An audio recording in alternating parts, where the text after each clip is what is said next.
Our hearts beat to the city streets. We began to feel the fire. We rise like... Hello mga kaabangers! So, welcome na naman sa another episode of Maron! Yeah!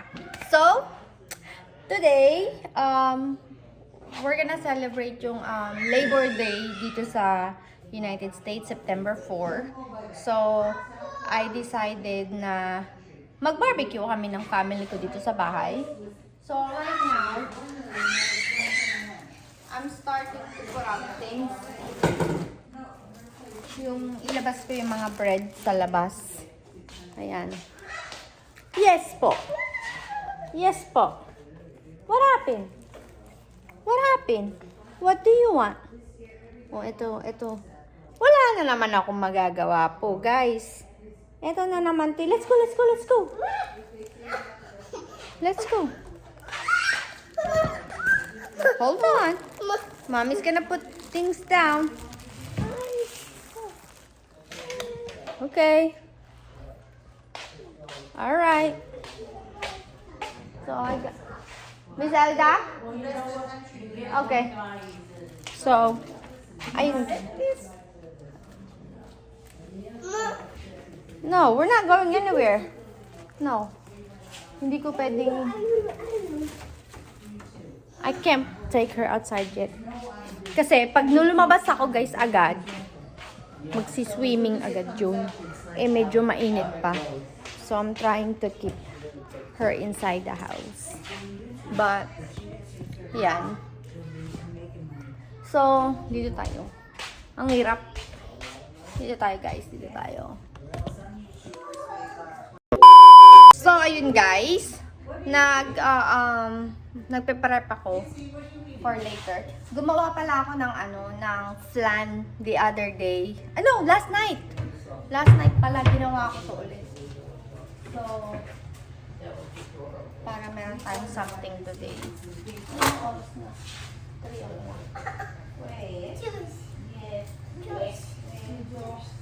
Maaga pa yata. So, ito yung flan ko. Ayan. Who's coming? Who's coming?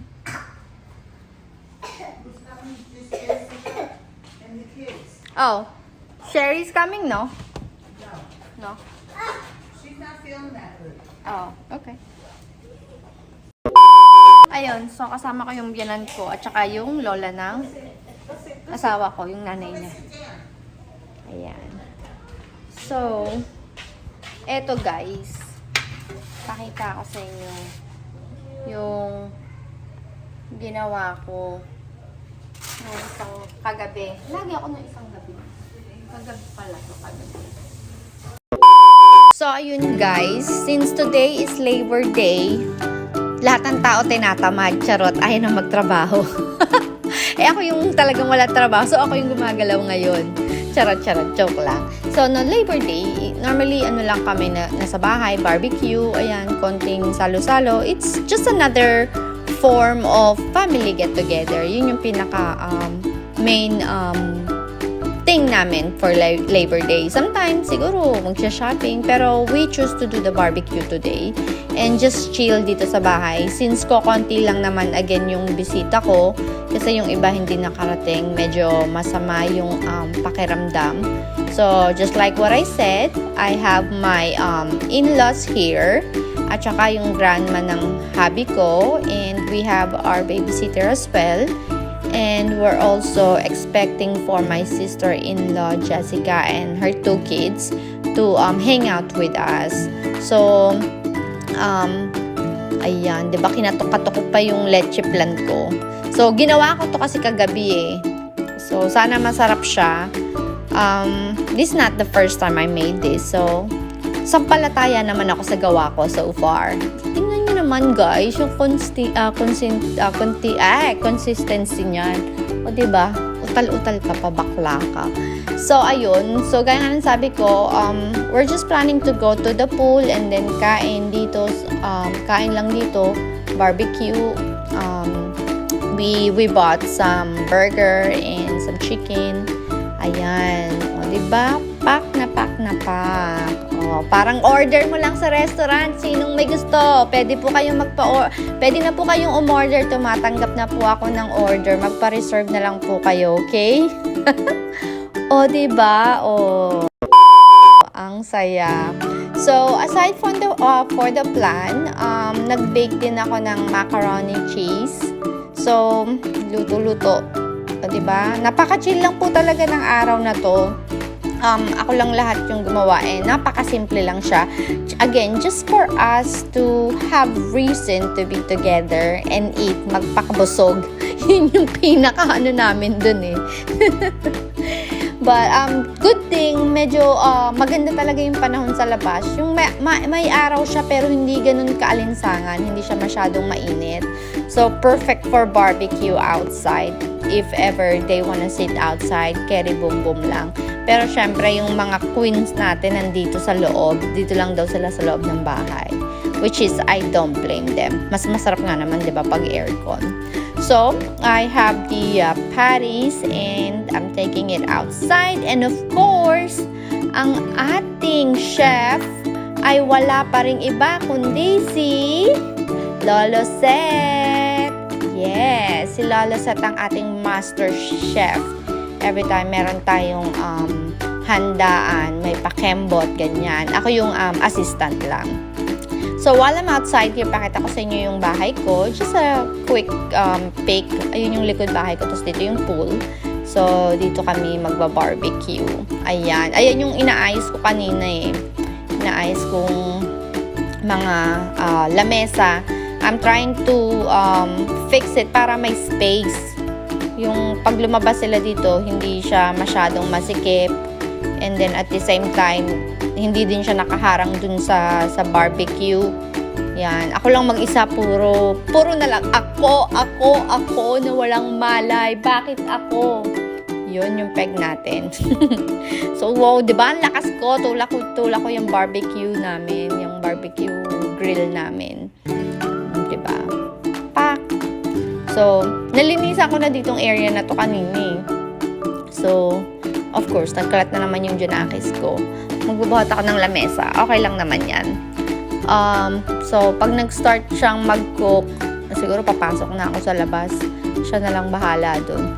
So far, I also prep some other dessert para dito sa small gathering namin. And then, at the same time, magsiswimming nga kami gaya ng sabi ko. And, ayan, I'm putting it on the right place.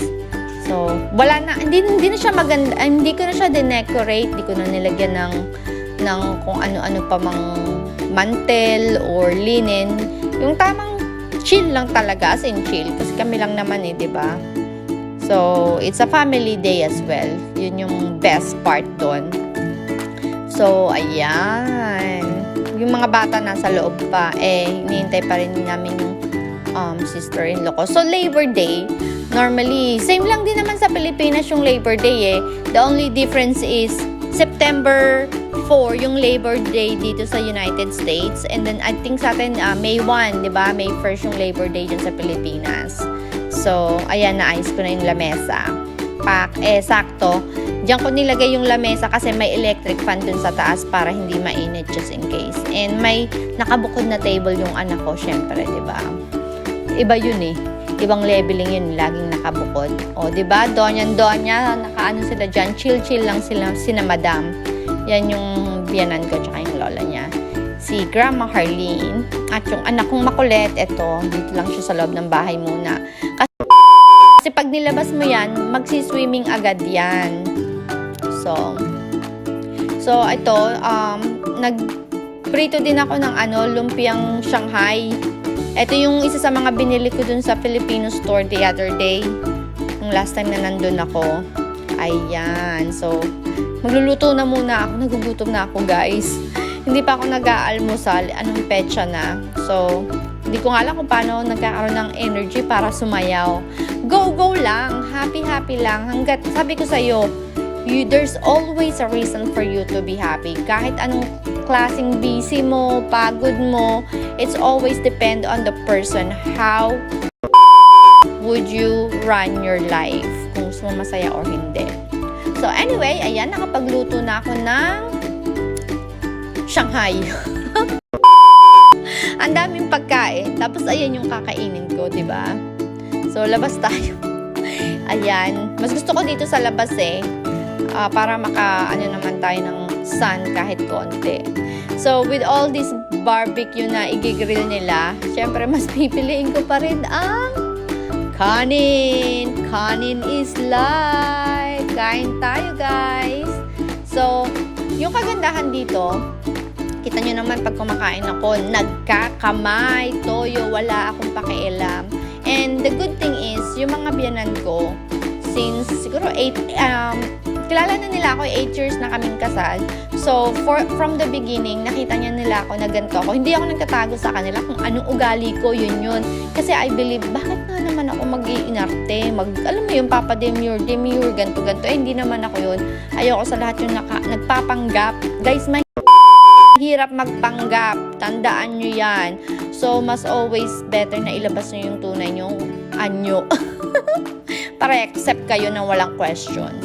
So, tapos na akong kumain. So, I have to go back inside and asikasuhin ko ang aking mga bisitang madam dito sa loob. Ayan. So, nakapagluto na ako ng macaroni and cheese, baked macaroni and cheese. And then, tapos na din si Lolo Seth mag-grill. So, kain na! Arat na, guys! Arat! O, ayan. Hindi ko din alam, guys, kung bakit dito kami nagsisiksikan sa maliit kong lamesa sa kusina. Well, in fact, I have my 10-seater na table dun sa kabila. Tapos, ang lalaki namin. Ang laki namin. Basta, ang liit ng table, tapos nandito kami lahat. Diba? Ewan ko nga ba sa akin. But, anyway, minsan ganun talaga yun Kapag mas masikip, mas magulo, mas masaya. Pansin ko lang, guys, pag nasa Pilipinas ako, ang gulo-gulo doon, pero mas masaya. Kaysa dun sa sobrang tahimik. Mas nababaliw ako pag sobrang tahimik. Wala kang kausap, wala kang kakulitan. So, I'm happy na din. Para nakakapag-usap talaga kami ng mas malapit. Yan. So, ako yung server nila, akong butler ngayon. Okay? Kasi yung mga yan, lagi silang nagtatrabaho Ako sa bahay lang naman ako So, sila yung pagsisilbihan natin for today. Yeah. Okay? Siyempre, hindi naman ako nagluto lahat. So, carry boom lang sa akin.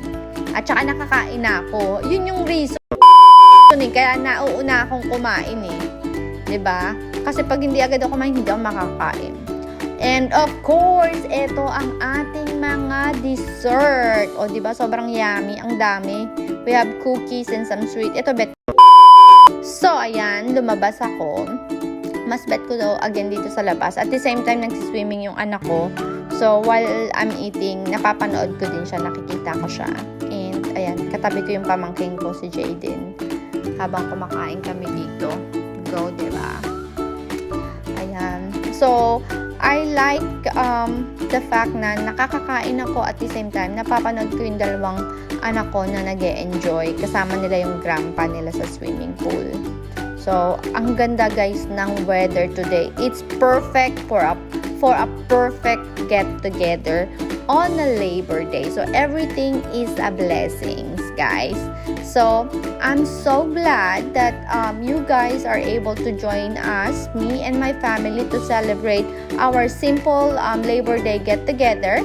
And if you guys have any questions or any comment, don't forget to leave any comments here. And kung nagustuhan nyo yung video ko, please share and subscribe. Kung may napulutan kayong aral, please follow my account. I have also my YouTube channel. So, guys, what can I say? Thank you so much for joining me once again. This is Moron! Diba?